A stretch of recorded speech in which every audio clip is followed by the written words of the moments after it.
Meditation Programmes with the Art of Living Foundation for over 20 years. She's also a teacher of youth empowerment seminars, equipping the coming generation to manage their mind and stay true to their soul amidst whatever challenges they face in life. Join Fatema in this session to explore your breath and learn techniques to harness the power it holds to detox your body, energise the soul and to calm the mind. And straight after we'll be handing over to your lovely husband Deepak. Okay, so over to you, Fatema. Right. Hello, good afternoon everyone. It's so nice to be here. Glorious weather, really beautiful day out there today. Just wanted to find out if all of you have had a nice lunch and are well rested and rejuvenated. Yeah, lovely. Alright, so what I would like to do is first of all just establish whether you've done any breathwork before, whether you have any experience of breathing consciously, yeah, and doing any techniques, yeah. So maybe just yeah, fantastic. Okay, I'm going to take this. This is a little bit high for me. I'm going to take it off. So what I'd like to start off by doing is just exploring this word energy. We hear it a lot. We use it a lot as well. And especially in our community here, we talk about energy in many different ways and in many different forms. So what does energy mean to you? I'd just like to find out what our sort of collective definition of energy might be, and then take it from there. Would you like to volunteer any suggestions on what the word energy means to you? Your physical feeling. Yeah, your physical feeling, yeah. Vibration, yeah. Life force. Life force, amazing, yeah. I think chakras when I think energy. Chakras, yeah, when you think energy, yeah. Okay. So you know what? It is all of these and even more, right? Energy is something that governs our whole being. And when I think of energy, I think especially about the prana, the life force energy, and what gives us that spark to shine, what gives us that whole vitality that we live our life with, right? So when we talk about energy, it's an intangible concept. It's something that is just, it's vague, right? So to make it a little bit more concrete, let's think about what gives us energy. What are the sources of energy in our lives? Can you think about that? The sun, yeah, absolutely. The sun gives us that wonderful energy, yeah. Food, yeah. Breathing, absolutely, yeah.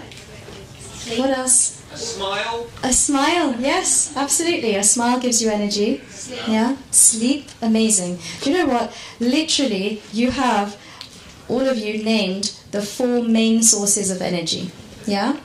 And I'm going to come back to your answer when you said the smile over there, right? We can only really have a genuine smile on our faces and in our hearts if we have something up here in the mind. What do you think that might be? What do we need to be? Yeah?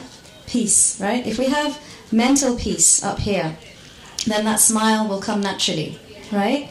So peace, or a calm state of mind, is a vital source of energy, but it's often one that we overlook, right?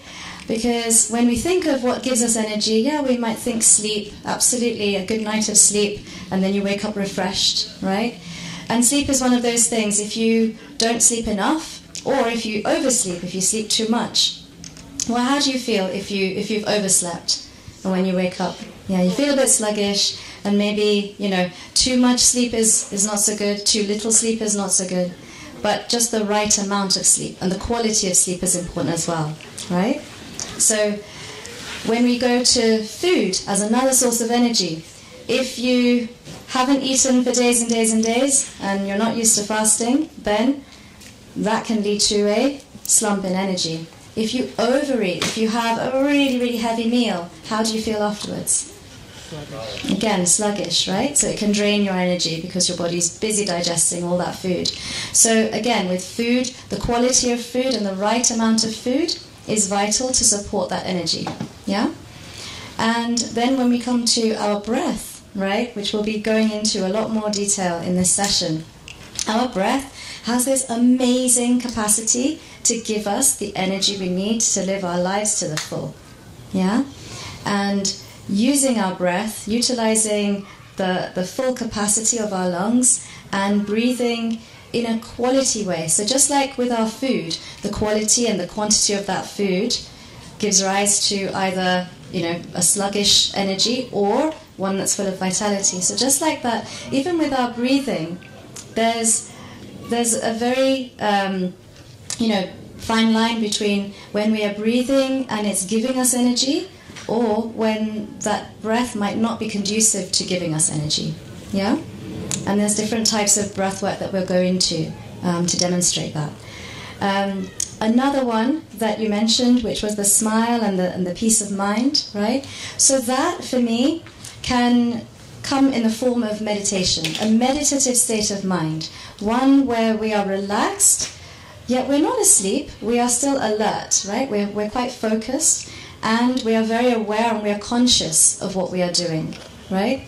So meditation as a word doesn't just mean, sitting with your eyes closed, right? A meditative state of being, a calm state of being, is more than just that.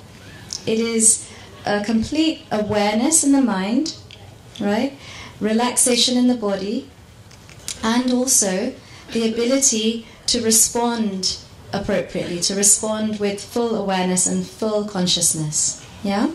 And all of that can bring you into that meditative state. What's the opposite of a meditative state of mind? Stress, yeah.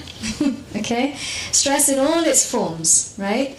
We experience stress in our lives, whether we are consciously living and whether we are already maybe with a meditation practice, and we know how to go into that. Stress can still come at us, right, in all its different forms. Stress is a part of life, okay? But how we handle that, how we can actually deal with that stress in positive, healthy ways, that's where the secret lies, right? Because life, if you imagine life as a line, is it just flat like this? Is this what life looks like? Or is it more like this? Mm-hmm. Right? Life has its ups and life has its downs, and life has many different obstacles and challenges that come on the way. And not just life in general, but day to day, even minute to minute, we can be faced with different things that are unpredictable, that can come in our way, come in our path, and maybe even disturb us if we let them. Yeah? So holding on to the word stress is not enough. We need to know how to deal with it and how to not let it impact us or affect us in negative ways, or long-lasting ways, I should say. Yeah?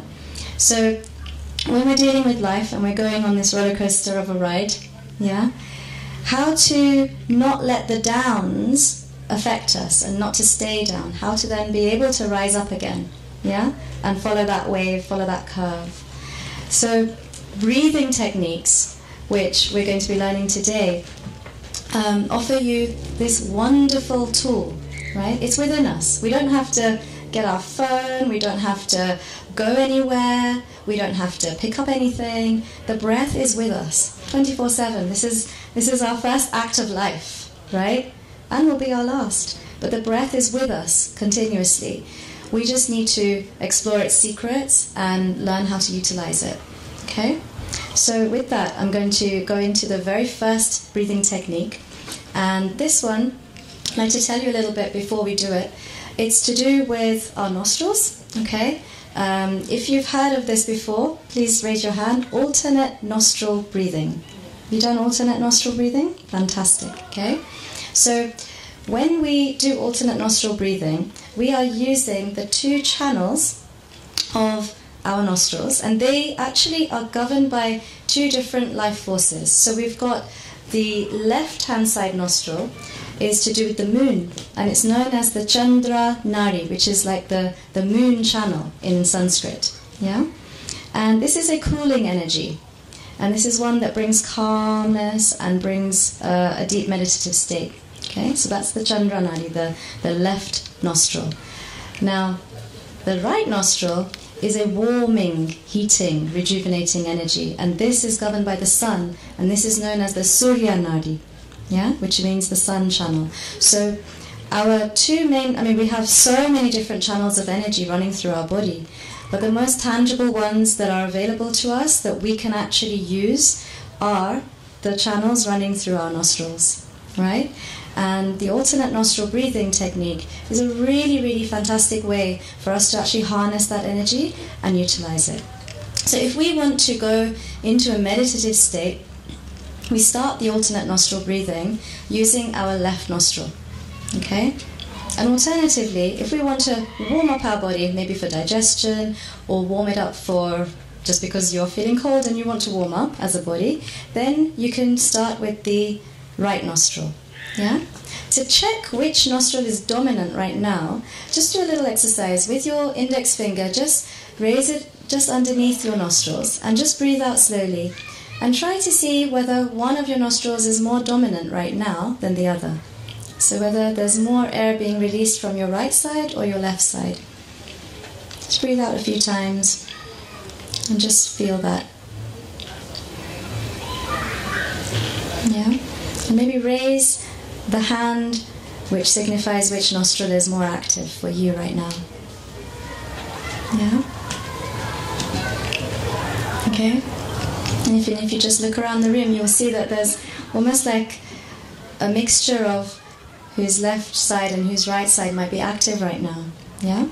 And this can be for many different reasons. So if your body is in tune with your digestive state, then if you have just eaten some food, then hopefully your Surya Nadi, which is your right-hand side one, would be more active in your current state right now because your body is busy digesting food. Yeah? If you wish to enter into the calm, meditative state, then we need to try and shift that to our Chandra Nadi, yeah? Which is our left-hand side. So if we wish to do that, what we're going to do is we're going to use our thumb and our ring finger to alternately close each of the nostrils. Okay, so the right hand one will be closed by our thumb, because we're using our right hand for this, and the left hand nostril will be closed by the ring finger, and maybe your little finger if it can reach. Yeah, and these two, the index and the middle finger, will just be pointing upwards towards the pineal gland, but not necessarily touching it, just in that direction. So this is how it goes. It goes like a U shape. Many of you have done this before, which is fantastic. So you're breathing in from your left and out through your right, and then you're breathing in through the right and back out through the left, and that constitutes one full circle, okay, which is like a horseshoe shape, going like this and going like that. Okay, so let's see if we can really take the attention inward. And if you know and you've done this before, then feel free to close the eyes while we practice this and really take the attention inward. If you need to look at how this looks in practice, then you can keep your eyes open for the first few rounds, and then you can close your eyes once you're confident with how this works. Yeah? So just for a few minutes, we're going to do this alternate nostril breathing. The Indian name for this, the Sanskrit name, is Nadi Shodhan. Yeah? Nadi Shodhan. And we're going to breathe in through the left, closing the right, and then close the left and open the right and breathe out. Breathe back in through the right and switch nostrils, closing the right, breathing out through the left. And at your own pace, keep going. Breathing in through the left, out through the right, and breathing in through the right and out through the left. And keep going for a few more rounds, really concentrating on your own breath, closing the eyes, taking the attention inwards, and just being with your own rhythm and your own breath. Okay, so breathing in through the left, out through the right, in through the right, and back out through the left. And just continuing that motion.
back out through the left to complete the round that you're on. And when you feel ready, you can slowly come back to normal breathing and open the eyes. Okay. Okay, would anybody like to share how that experience was? And you can do a quick check back with your index finger just underneath the nostril. See if there's been any change in the dominance of one nostril over the other while you were doing that. Yeah? Maybe raise your hand if there's been a change. Yeah? Okay. Quite a few hands. Yeah.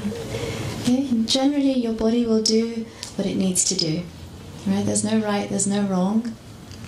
And literally, this is a very balancing technique.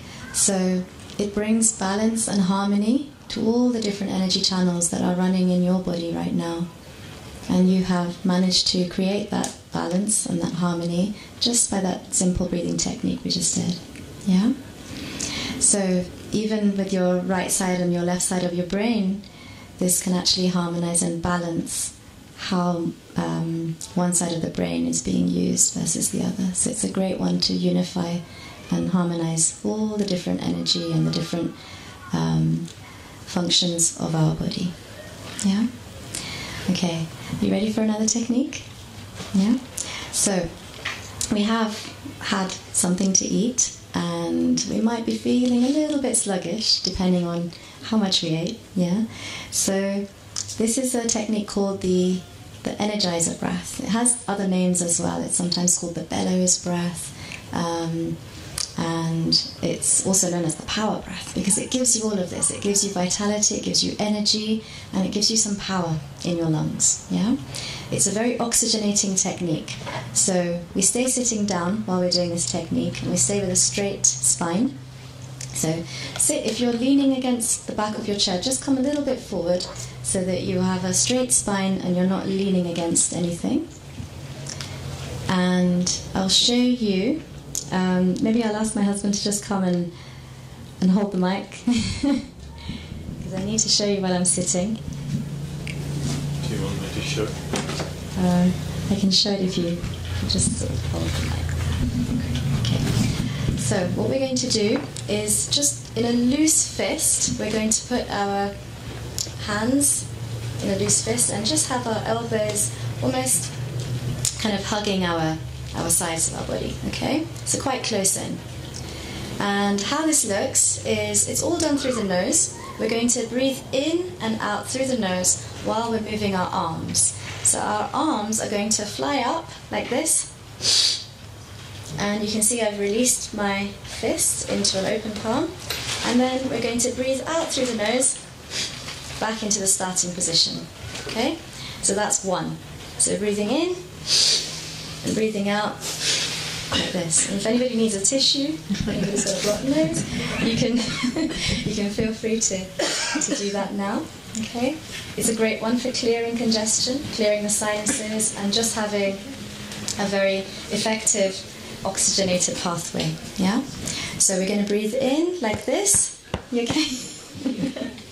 Breathing in like this, and breathing out like this. We're going to do this a few times repeatedly. So I'm going to do this 15 times with you, counting you, and then we're just going to, at the end of that round, just have our palms facing open, sitting on our thighs like this, and just relax and allow the heart rate to come back to normal, and just observe any sensations in the body. Okay? So let's get our hands in position. We'll have a normal transition breath in, and let it go. And let's begin. In, 1. In, 2. In, 3. In, 4. In, 5. In, 6. In, 7. In, 8. In, 9. In, 10. In, 11. In, 12. In, 13. In, 14. In, 15. And relax the palms. Upwards facing. on your knees. Close the eyes, just take the attention inward and just be with whatever is happening in your body. Notice if there's any sensations, especially in the fingers or toes. You might feel a tingling sensation, which is absolutely normal and fine. It's just the oxygen working its way through your body. Okay? Right, hands back into position for another round of 15. So take a normal transition breath in and breathe out. And let's begin. In 1, in 2, in 3, in 4, in 5, in 6, in 7, in 8, in 9, in 10, in 11, in 12, in 13, in 14, in 15, and relax the hands. Just be with any sensations. Close the eyes, take the attention inwards.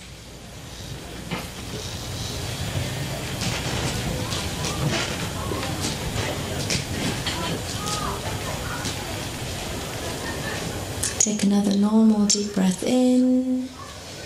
Hands in position for the third and final round. And breathe out fully. And let's begin. Breathe in. 1, in 2, in 3, in 4, in 5, in 6, in 7, in 8, in 9, in 10, in 11, in 12, in 13, in 14, in 15, and relax the palms facing up. Just be with the sensations in the body.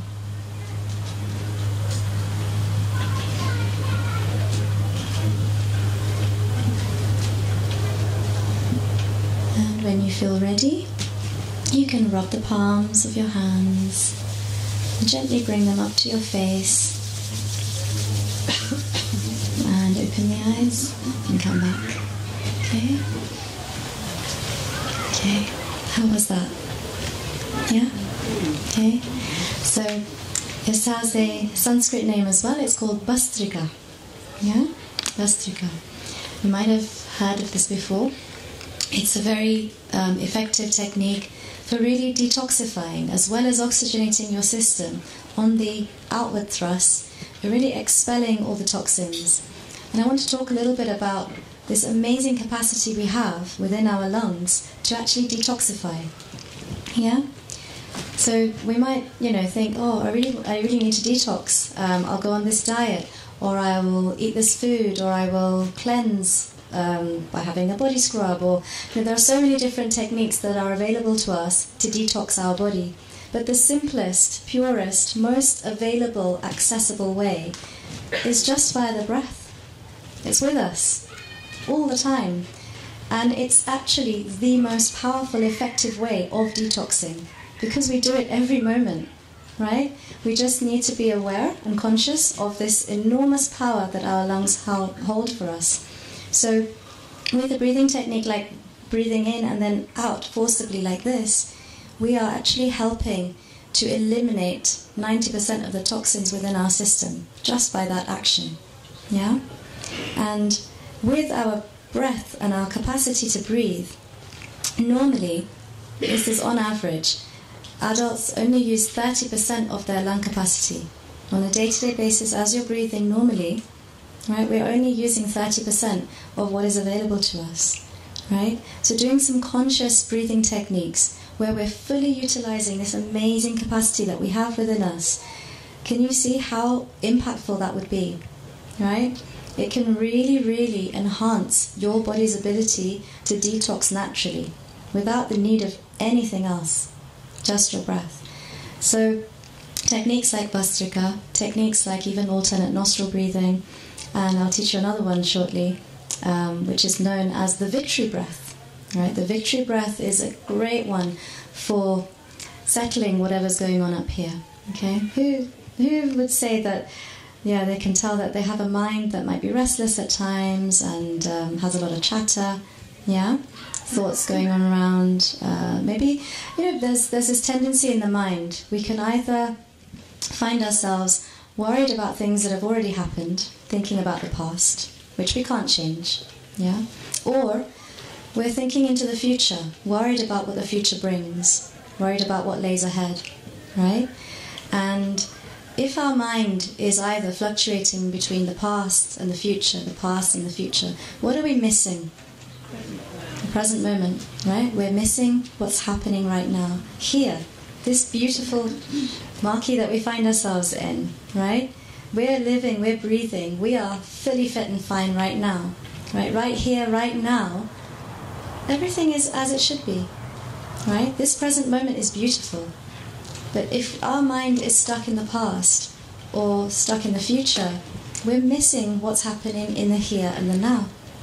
So the breath is our most tangible connection to right here, right now. Right? How long can you go without breathing? If you've done Wim Hof and all these, I know you'll probably have some impressive statistics, but really and truly, how long before we start feeling uncomfortable if we haven't done any training on holding our breath? A minute. Yeah? And then you'll start to feel like you need to breathe. Yeah, okay? So the breath is as present and as real and as here and now as you're ever going to get. Yeah? Because we need it to survive. Right?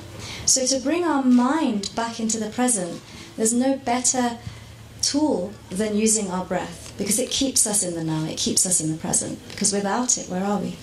Yeah? So, using our breathing techniques now,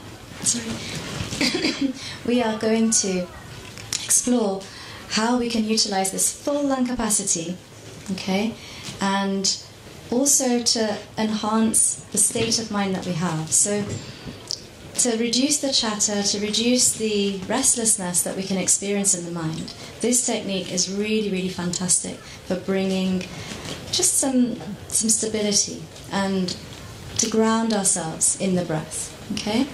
So the Sanskrit name is the Ujjayi breath. Yeah? And it is a very simple technique. It is done by restricting the flow of air within the air passage that we have, and you're restricting it ever so slightly so that you're breathing towards the back of the throat.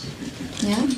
What this also has the capacity to do is to actually strengthen and tone the vagus nerve. Okay, you've heard of the vagus nerve? Yeah?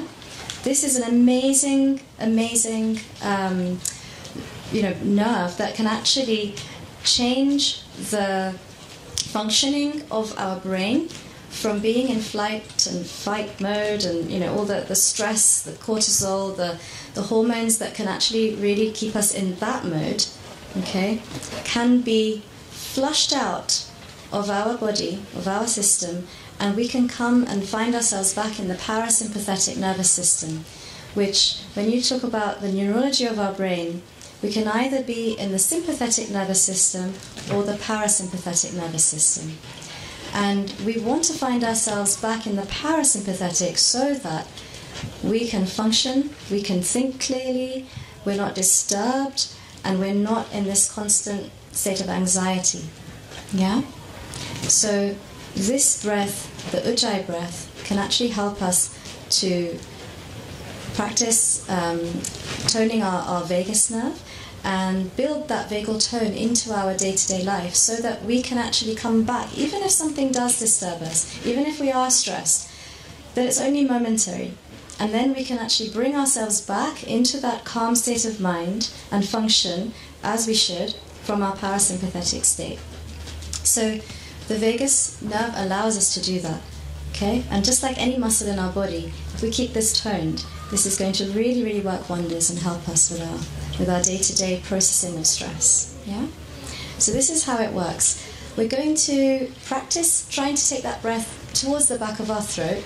I want you to imagine that there's some glass in front of you, like a mirror. Now, if you wanted to fog up the mirror, mist it up, what kind of breath would you need to do?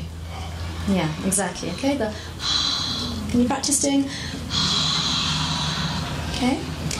Now we're going to think where that breath came from when we were doing the. Right? But we're going to do this now with our mouth closed, breathing through the nose. So imagine you are still fogging it up, but now you have to close your mouth and you're just doing this by the nose. So imagine you're trying to fog up the same mirror but with your nose. So breathing in, using the same part of the back of the throat. And breathing out. Okay, breathing in. You should hear a slight hissing sound as you're breathing in.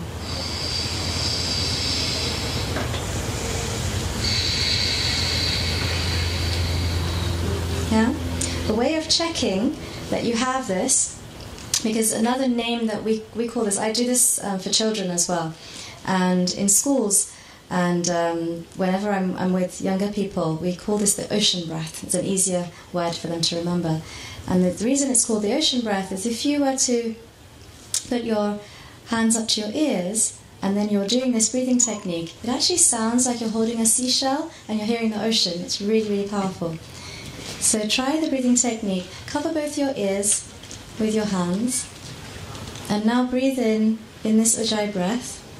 And see if you can hear the ocean as you're breathing.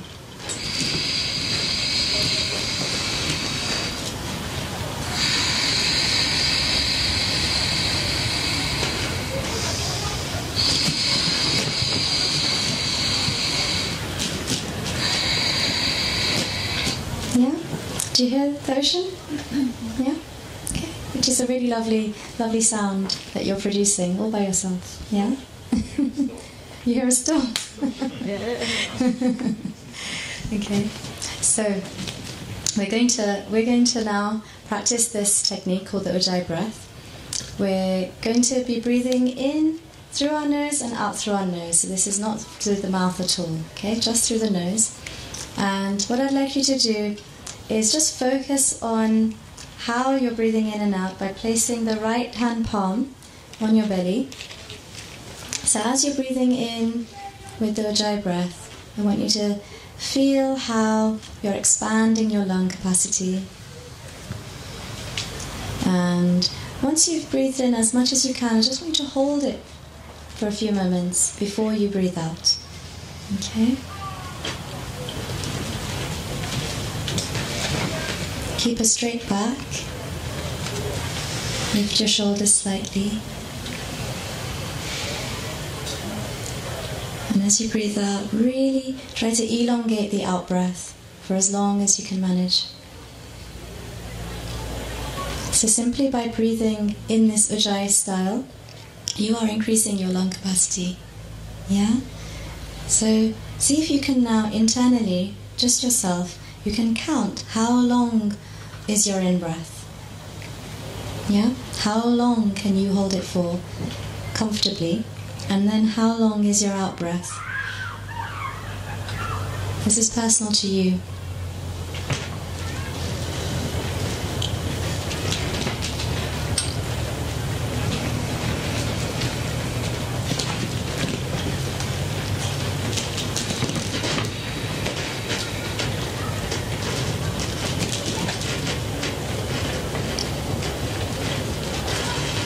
Do this a few times for yourself, just to explore your own lung capacity.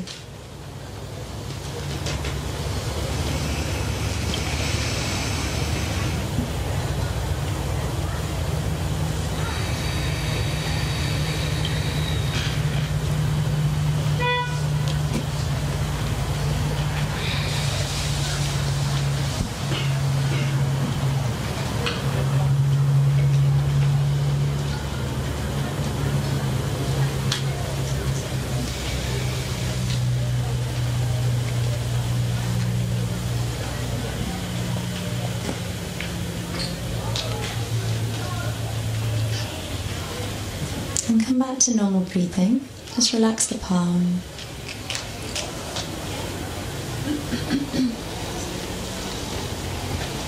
Take a few normal breaths in and out. Okay, and when you're feeling ready, you may open your eyes. Okay. Would anybody like to share any experiences of how that was for them? Yeah? How does it make you feel? Calm? Sleepy? Yeah? And in fact, this is actually, yeah? It was easier to hold the breath in than it was to hold the breath out. As in, so once you were holding it, did you feel an urge to breathe out? Like, it was the other way. I could hold it in. It was difficult to hold. Yeah, I felt like I wanted to breathe in. Yeah, yeah. And so, you know, this is actually in 3 stages, because you've got the breathing in stage, you've got the holding stage, and you've got the breathing out stage. Yeah? And there are counts that you can do to this breath as well.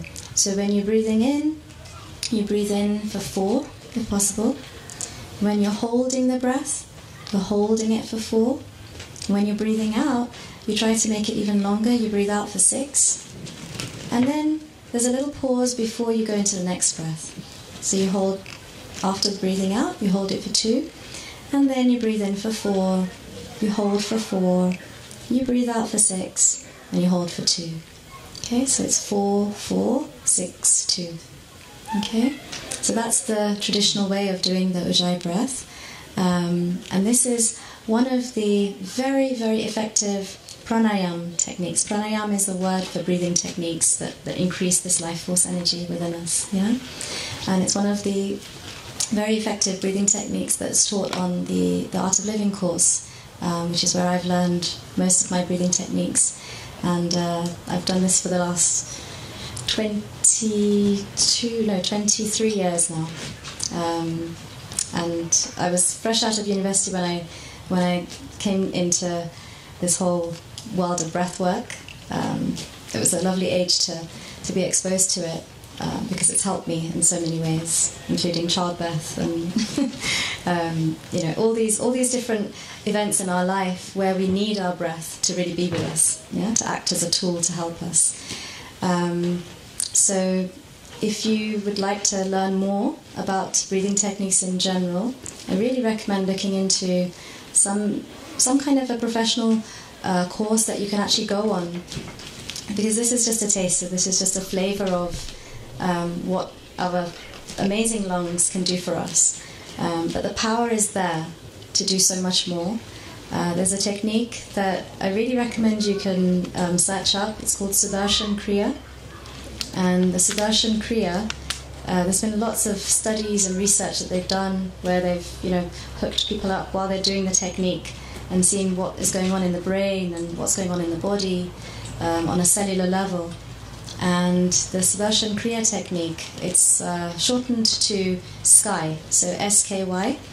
The research that has been done on this technique shows that when you are breathing purposefully, consciously, using a technique such as Sudarshan Kriya, you can work wonders in terms of what's happening on a cellular level in your body. You're detoxifying, you're rejuvenating, you're rebuilding cells in your body, and even when you've got cells that might not be functioning properly, you're able to restore and rebalance and harmonize all the activity and function in your body. So that's definitely one to research and look up. The Art of Living teaches the Sudarshan Kriya. My husband teaches the technique as well, both in person and online. But it's something that you need to invest some time in yourself to learn the technique. You don't just learn it in a day. You need to spend at least 3 sessions consecutively learning the technique. But it does really, really work wonders. And it is then a technique that you can practice yourself your whole life long. It's a really, really great technique. Yeah.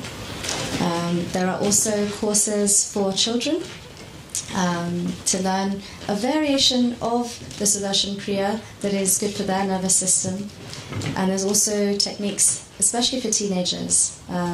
This is where I work with groups of youth, and we call it the Youth Empowerment Seminar, because for me, breathwork is very empowering, because you don't need anybody else, right? This is you and your breath. So if you learn how to manage your breath, your emotions via your breath, and your energy levels via your breath, then you don't need anything external, right? So it's very, very empowering. And the sooner you learn this in your life, the better. So especially when you have teenagers facing all sorts of different, it could be peer pressure, it could be different challenges in their life at that age.